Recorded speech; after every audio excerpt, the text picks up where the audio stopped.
good morning good morning អូយទឹកអាងខ្ញុំខូចអស់ហើយខៀវល្ងឹតនាំបរិយាកាសតែមើលថ្ងៃអាទិត្យថ្ងៃនេះថ្ងៃអាទិត្យណាបងស្មាននេះឡើងដល់ច្រើនឡើយអត់តទៅវិញទៀតទៅវិញឡើយអូខេអត់ហើយនាំទៅមើលម៉ៃមួយខ្ញុំគាត់ enjoy មកបន្ទប់ហើយដឹងថាមកមីតាលីសប្បាយប៉ុណ្ណាមកនេះរៀងរ៉ៅក្រាក់តិចមែនទេតានីសប្បាយ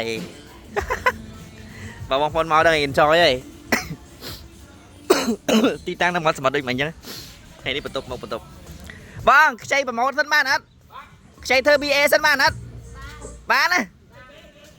សុំខ្ចីធ្វើ BA តិចមកនេះមកខ្ញុំមើលហើយនេះគេមកនេះសប្បាយនេះសប្បាយណាស់ចំឲ្យឃើញខ្ញុំមកបែបបាត់គ្រប់ឆ្នាំទៅអីខ្ញុំថាមកជុលមួយហាងខ្ចីប្រម៉ូទតិចអូខេអូខេបងអូខេខ្ញុំចូលឡើងខ្ញុំសុំបងបងមកបងសុំមួយមកបងដាក់មកបងដាក់មកបងបងអូនចាំមកលេងមកបានមីតាលីមកផ្ទុំឲ្យវាមកហើយផ្ទុំទៅមកចូលដល់យកទៀតខ្ញុំចិត្តល្អម្ល៉េះយកលុយមកដល់តែប៉ាសិក្លែមទៀត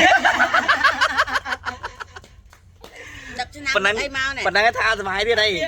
សុបាយអីមកសុបាយអីតិចមកមើលទៅបរិយាកាសហ្នឹងហើយចំណែនមកចំណែនមកតាមមកចំណែនមកតោះជាមកជាដាច់ចំណែនដាច់លុយសុតខ្ញុំនេះ